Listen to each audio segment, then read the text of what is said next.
My heels click against the polished marble of my apartment building's lobby, echoing in the emptiness of a Tuesday evening. Another 14-hour workday behind me. Another milestone reached for Horizon Brands. The client had practically hugged me. After my presentation, I check my phone again. Still nothing.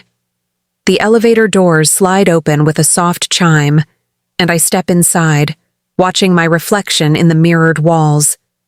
Quinn Edwards, 32 years old today, senior PR executive, wearing exhaustion, like an expensive perfume. My green eyes look back at me, searching for something worth celebrating. The number on my screen doesn't change. 0 messages, 0 calls. I tell myself it doesn't matter. I'm a grown woman who handles multi-million-dollar accounts. Birthdays are for children. But when I unlock my apartment door, the small cake I bought myself that morning sits accusingly on my coffee table. A single candle stands unlit in its center, a pathetic little soldier awaiting orders that won't come. Happy birthday to me, I whisper to no one. I drop my leather briefcase by the sofa and kick off my heels, sinking onto the cushions.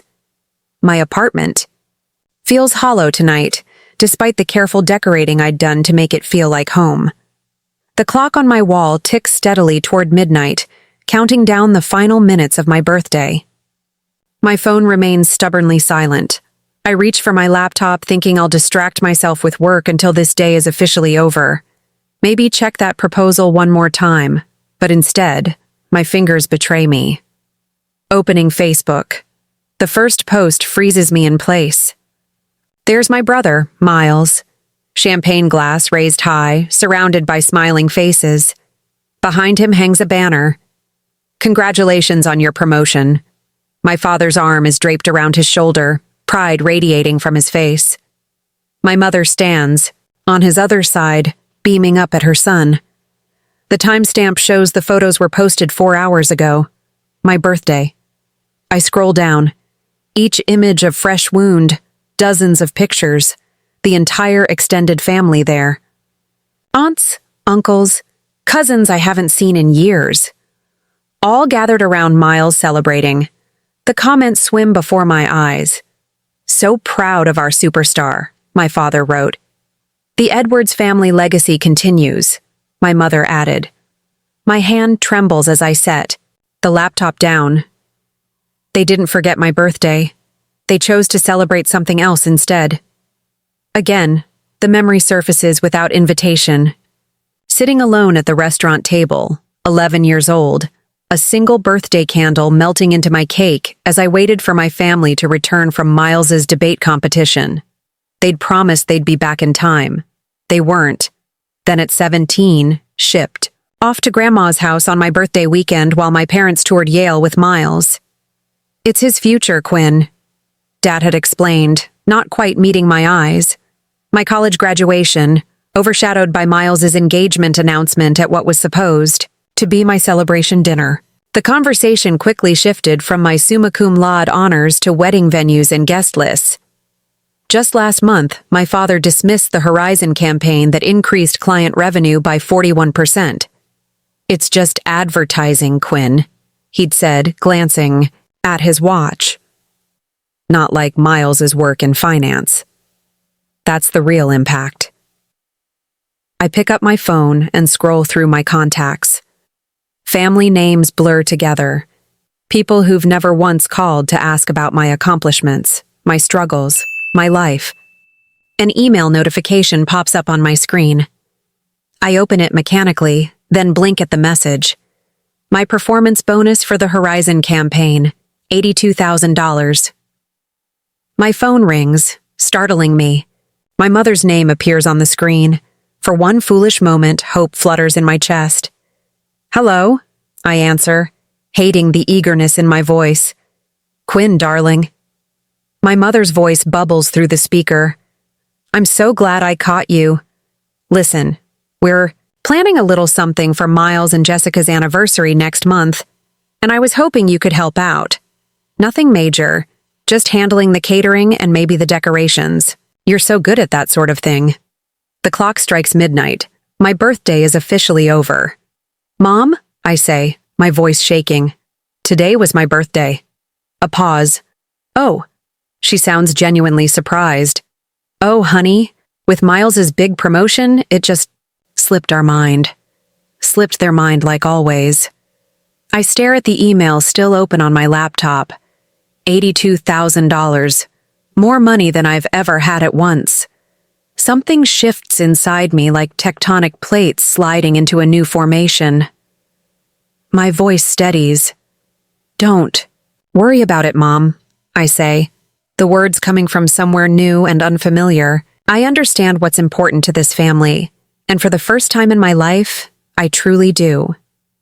4 days later at work, my fingertips hover over the keyboard, frozen in disbelief. The group chat that I am not part of, but thanks to Mom's accidental invitation, I entered it. Threads sprawled across my screen like a crime scene, each message more damning than the last. Quinn should contribute significantly to Miles's anniversary gift. My father wrote at least $20,000.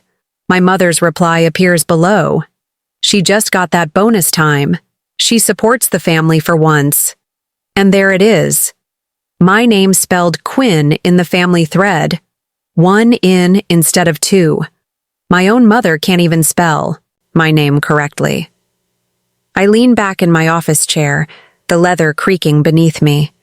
The Chicago skyline stretches beyond my window, buildings glittering in the afternoon sunday. Inside Horizon PR's glass-walled conference room, I'm supposed to be preparing for tomorrow's client meeting. Instead, I'm discovering just how little I matter to the people who should care most. My phone vibrates. Jennifer pokes her head through my doorway, her dark curls bouncing as she enters.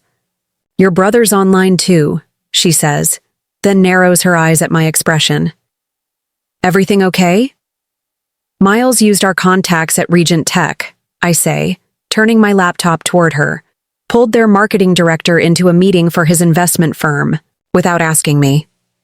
Jennifer scans the emails, her frown deepening. "This is the 3rd time he's done this. And your dad thinks you should give him 20 grand for an anniversary party." She lets out a low whistle. "That's messed up, Quinn. Apparently it's time I support the family for once," I say, the words bitter on my tongue. "What exactly have they done for you lately?" Jennifer asks, perching on the edge of my desk. Her bluntness is why we've been friends, since orientation day 5 years ago. The question hangs in the air as my office phone continues blinking. Miles, waiting for me to pick up. Probably wants another contact, another favor. "Your bonus was well earned," Jennifer continues. "Lawrence wouldn't have approved it otherwise." As if summoned, my boss appears in the doorway. Lawrence Chen, CEO of Horizon PR, immaculate in his charcoal suit despite the late hour.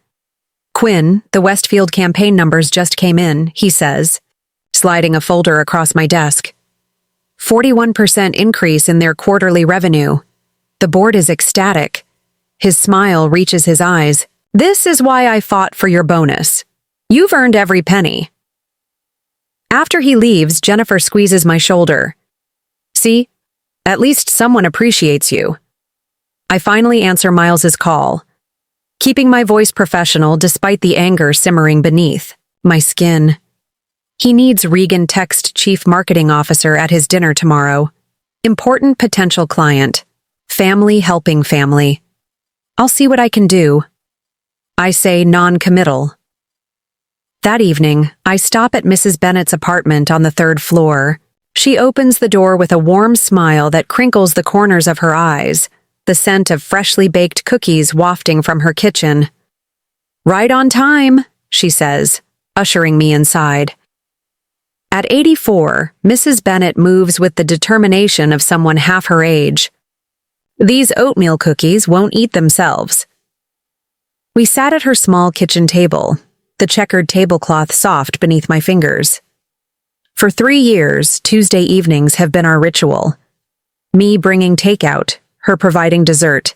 The family I've chosen rather than the one I was born into. "You look troubled," she observes, pushing the cookie plate closer. I tell her about the emails, about Miles using my contacts, about the $20,000 they expect me to contribute, and they spelled my name wrong. I finish hearing the childish hurt in my voice. Mrs. Bennett's hand covers mine. Some parents never see their children clearly, too busy looking at their own reflection. Her words follow me home, lingering as I change for the family dinner I've been dreading for days. My apartment feels like a sanctuary now, away from what awaits me at my parents' house. On Saturday evening, the Edwards family mansion looms over, Lakeshore Drive, 3 stories of stone and privilege. Inside, my mother Claudia fusses with flower arrangements while my father Richard pours himself a scotch. Miles and his wife Jessica sit on the leather sofa, looking like a country club advertisement. Dinner progresses with the usual choreography. My father dominates the conversation detailing Miles's recent promotion. My mother interjects with the perfect anecdote. I push salmon around my plate, waiting for the inevitable. It comes with dessert. "Quinn," my father says, setting down his coffee cup with authoritative precision. "We need to discuss your contribution to Miles and Jessica's anniversary celebration." The room seems to contract. All eyes turn to me. $20,000 would cover the venue and catering, he continues. As the only family member with a recent windfall, it seems appropriate. My mother nods, her pearl earrings catching the light. Family supports family, darling. The words trigger something in me. Family supports family. When had they supported me? "I can't," I say quietly. My father frowns, not processing my refusal. "I beg your pardon. I can't contribute $20,000. My voice steadies. That's a quarter of my bonus. I have other plans for it. Silence descends thick and unfamiliar. No one in this room is accustomed to hearing no from Quinn Edwards. What other plans could possibly take precedence over your brother's celebration? My father's voice drops dangerously. "My future," I answer simply. My mother's face crumples. "After all we've done for you," she whispers, tears gathering. "The performance is flawless, designed to maximize guilt. What exactly have you done for me?" The question slips out before I can stop it. My father rises, towering over the table. "I will not tolerate ingratitude in this house. Your brother is the real achiever in this family. The least you can do is support his success." His words strike with precision. Finding the bruise he's been pressing my entire life, I stand, legs unsteady beneath me. "I need to go," I say, gathering my purse. My mother reaches for my arm. "Quinn, please don't make a scene." But for once, I don't retreat into silence. I don't smooth things over. I walk out the front door, guilt trailing behind me like a shadow.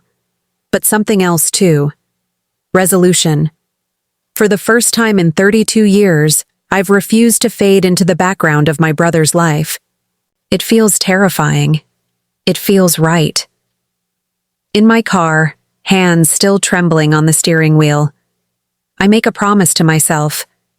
This is just the beginning. A week later, Mother calls every morning at precisely 7:15. I've started leaving my phone in the bathroom while I make coffee.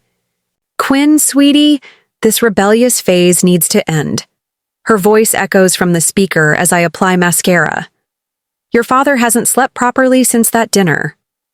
I watch myself in the mirror, cataloging the familiar tightness around my mouth. "Mom, I'm not rebellious. I'm 32. Then why are you breaking our hearts after everything we've sacrificed for you?" The mascara wand freezes midair. "What exactly have you sacrificed for me?" she gasps, genuinely shocked. "How can you ask that?" "We gave you everything. I have a meeting. I need to go." I hang up before she can respond. By afternoon, my father strides through the glass doors of Horizon Brands, his tailored suit and commanding presence turning heads. Jennifer catches my eye across the conference room, mouthing code red before disappearing. I intercept him near reception. "Dad, This is my workplace. 1, then you should conduct yourself like a professional. His voice carries, drawing attention, from nearby cubicles. Professionals honor their family obligations. Lower your voice. I guide him toward an empty meeting room, acutely aware of curious glances. What do you want? Your mother hasn't stopped crying. Is that what you wanted to punish us because we missed one birthday? The dismissal ignites something molten inside me. One tried 20 years of birthdays, graduations, and achievements. You always exaggerate. He checks his watch. The point is, Miles deserves our support. 20,000 from your bonus is more than fair. My phone buzzes with an emergency alert from our biggest client. I have to handle this crisis. We'll talk later. I do too. On this conversation isn't finished, Quinn. Actually, it is. I close the door behind me, hands trembling, but voice steady as I dial the client. 3 hours later, I stand before our executive team presenting the crisis management strategy that saved the Westridge account. My voice doesn't waver once. That was extraordinary work, our CEO says afterward, hand on my shoulder. You just saved a $3 million account with that quick thinking. The client called me personally to sing your praises. Pride blooms warm in my chest. Unfamiliar, but welcome. Thank you. I appreciate that. Walking back to my office, I noticed 6 missed calls from Miles and a text. Mom's crying every night because of you. Fix this. Fix. I silence my phone and turn to the stack of congratulatory emails from colleagues and clients. The contrast is stark. At work, I'm valued. At home, I'm an afterthought unless I'm giving something. 3 weeks after my birthday, I sit, alone in a corner cafe, laptop open, a half-eaten slice of carrot cake beside me. At a nearby table, a group of friends surround a young woman wearing a paper crown. They laugh, offering gifts wrapped in shiny paper. Make a wish, Amanda, someone calls as she blows out her candles. I watch their easy affection, the genuine celebration of her existence. The realization settles like a stone. I will never have this with my family. No amount of achievement will make them see me. My fingers hover over the keyboard without quite deciding to. I type, Lakefront Property, Michigan. The search yields dozens of results. I click on one. A 4-bedroom house with wide windows facing the water. Wooden deck wrapping around 3 sides. Mature pine trees offering privacy. Price, $365,000. I study the photos. Something expanding in my chest with each swipe. This could be mine. My refuge. My choice. The next morning, I call a realtor and arrange a private viewing. 2 days later, I stand on that wooden deck, watching sunlight dance across the lake, surface. The owners are motivated sellers, the realtor explains. They've already moved to Arizona. I'll take it, I hear myself say. I can make a substantial down payment. Her eyebrows lift. Don't you want to think about it? Maybe bring your family to see it? No. The word feels clean, definitive. This is for me. Days later, the mortgage approval comes through quickly, thanks to my excellent credit. I sign papers in a quiet office, each signature feeling like a declaration of independence. Mrs. Bennett, my elderly neighbor, who's shown more interest in my life than my mother ever has, accompanies me to the closing. You're doing the right thing, dear, she says, patting my hand as I receive the keys. Sometimes we need to build our own sanctuary. For the first time in weeks, my hands are perfectly steady. I spend weekends at the lake house, transforming it room by room. The walls fill with framed awards and photographs of moments I'm proud of my college graduation. The team celebration after landing the Westridge account. The magazine cover featuring my PR campaign. The master bedroom becomes my favorite space. I hang a small wooden sign on the door. The birthday suite. Inside, I place a reading chair by the window overlooking the lake. stack books I've always wanted to read on the nightstand, and splurge on the softest bedding I can find. On a bright Sunday, I type out housewarming invitations to Jennifer, my colleagues, and Mrs. Bennet. My finger hovers over my family contacts, a lifetime of conditioning, urging me to include them. Instead, I press send. Only to those who have celebrated my successes, who see me clearly. The action feels small but momentous, like the first stone in a foundation of boundaries I'm only beginning to build. That night, I sit on my deck, watching. Stars reflect on the dark water. Phone deliberately left inside. For the first time in my adult life, I feel powerful. Not just successful or accomplished, but powerful in the way that comes from choosing yourself when no one else will. Tomorrow, the calls will continue. The guilt trips will intensify. But here, in this space that belongs only to me, their voices finally begin to fade. On Sunday, my thumb hovers over the post button. 3 deep breaths. Then I press it. The photo isn't particularly special, just me on the new cedar deck, barefoot with a glass of Pinot Noir. Lake Michigan, stretching blue and endless behind me. What matters is the caption. Weekend at my new lake house, birthday gift to myself. I set my phone screen down on the weathered wooden railing and lift my face to the golden Michigan sunset. The September air carries a hint of autumn, crisp against my skin. For 20 minutes, I simply breathe, watching light dance across gentle waves while chicks call from nearby pines. When I finally check my phone, the notification count stops me cold. 17 missed calls, 32 text messages. My mother has called 8 times in 15 minutes. I silence the ringer and slip the phone into the pocket of my jeans. Not today. Instead, I settle into the Adirondack chair I assembled myself yesterday after writing invitations and watch the sun sink lower, painting the water in shades of amber and rose. The lake house is an enormous 4 bedrooms, open kitchen, stone fireplace, but every inch belongs to me. Every decision, from the sage green exterior paint to the vintage brass doorknobs, reflects choices I made without seeking anyone's approval. My phone vibrates again, persistent as a wasp. When I glance at the screen, Jennifer's comment appears. You deserve this and more. Can't wait to see it in person. Monday morning at work brings 6 voicemails from my mother, each progressively more frantic than the last. Quinn, call me back immediately. Where did you get money for a house? Your father wants to know. This is completely irresponsible behavior. Call us. People are asking questions we can't answer. How do you think this makes us look?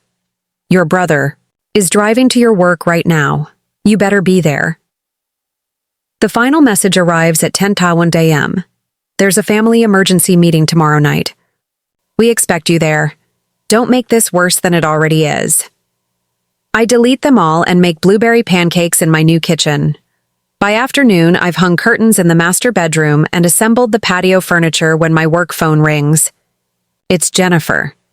Your brother showed up at the office looking for you, she says without preamble. He seemed pretty shaken when I told him you'd taken the week off. Asked if I knew where you were. What did you tell him? That your whereabouts weren't my information to share? Then he got that Edwards family look. You know, the one like I was the unreasonable one for respecting your privacy. I laugh, surprising myself with the sound. Thank you. Don't thank me yet. He cornered Devin from accounting, who mentioned something about Michigan. So heads up, they might figure it out. I gaze out at my lakefront property, where autumn leaves drift across fresh-cut grass. Let Them Saturday brings my improvised housewarming. Colleagues from the agency arrive with practical gifts and genuine smiles. My boss Greg brings an expensive bottle of Cabernet with a handwritten note to celebrating yourself. We toast on the deck while watching boats drift by. Mrs. Bennet arrives last, her silver hair swept into an elegant bun. She carries a quilt, made from fabric scraps in shades of blue and green. For your bedroom, she says, eyes crinkling with warmth. Every home needs something handmade with love. I blink back unexpected tears as she wraps her arms around me. I'm so proud of you, she whispers. We grill steaks and corn on the deck.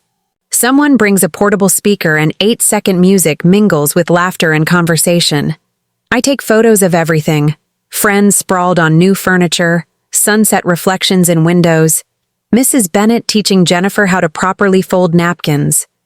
I post these images too, each one highlighting the absence of my family while showcasing the people who actually show up for me. Sunday evening, my father texts, "Where did you get house money?" Answer immediately. I pour another glass of wine and don't respond. On Monday, I came back to work and the family gossip network was fully activated. My cousin Elaine calls, voice hushed with calculated concern. "Everyone's talking about your lake house," she says. Aunt Claudia is beside herself. "Uncle Richard wanted to call in a family meeting, but you weren't there." "I was busy hanging shelves," I reply, surprised by my own calm. "Quinn?" She pauses dramatically. "People are saying things." "What things? That you've been hiding money? That you're having some kind of breakdown? That this is all because you're jealous of Miles's success?" I laugh then, a real laugh that bubbles up from somewhere new inside me. That sounds exactly like something my family would say. The call that finally comes Thursday night is from my mother. I answer on the 4th ring, settling into my porch swing. "Quinn, Elizabeth Edwards," she begins, voice tight with controlled fury.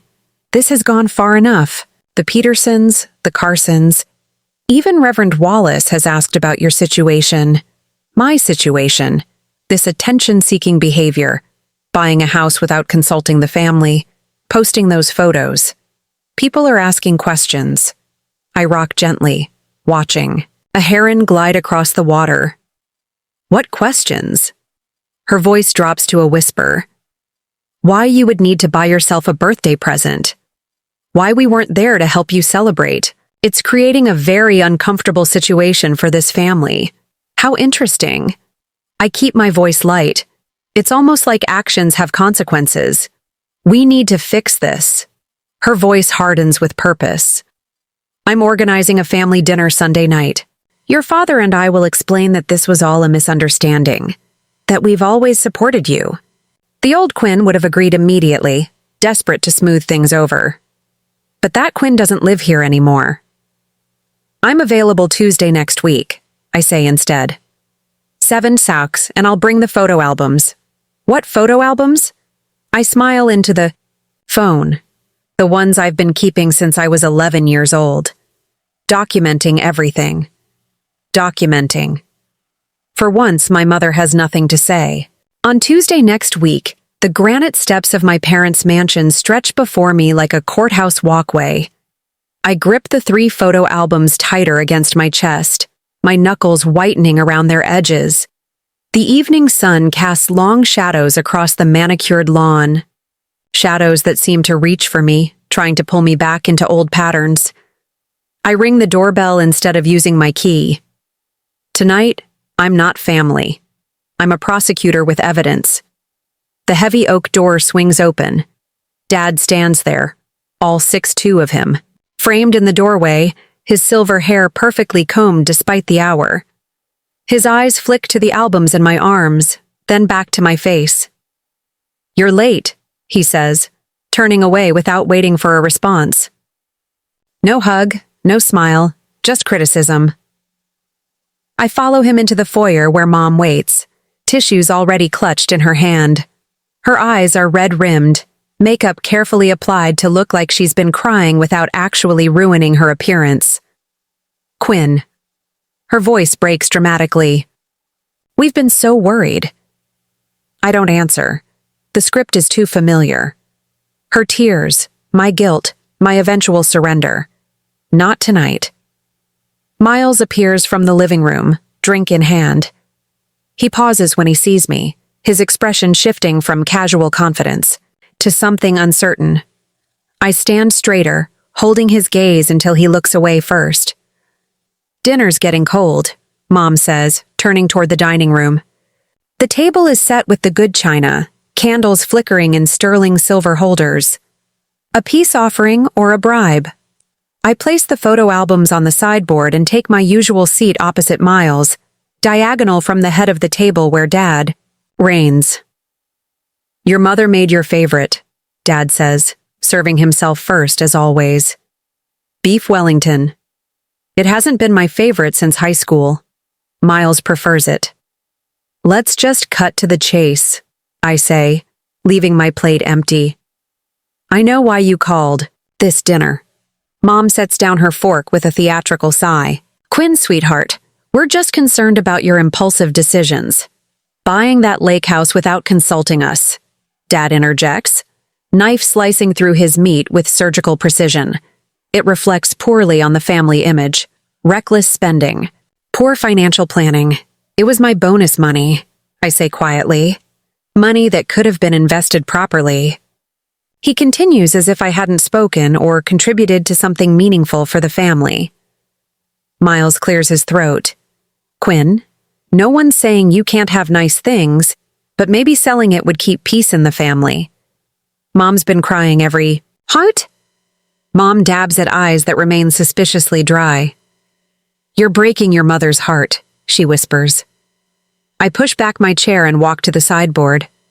The album feels heavy in my hands as I return, placing it at the center of the table. I brought something I thought you should see. Dad's mouth tightens. We don't have time for scrapbooks. Make time. My voice doesn't waver. I open the first album. Pages of Miles in party hats. Miles blowing out candles. Miles surrounded by towers of presents. Ages 6 through 25, each birthday documented with professional photography. Turn to page 16. I tell Miles. He hesitates, then flips the page. A photo of his 18th birthday. A car with a giant bow. Dad handing him keys. Mom crying tears of actual joy. I slide the second album forward. This one's mine. Mom reaches for it first. Her fingers tremble slightly as she opens it. Empty pages stare back at her. A few scattered photos. Me alone with store-bought cupcakes. One of Mrs. Bennet hugging. Me on my 30th. Nothing else. There was nothing to put in it. I explain. On my 21st birthday, you were at Miles's engagement party. Remember?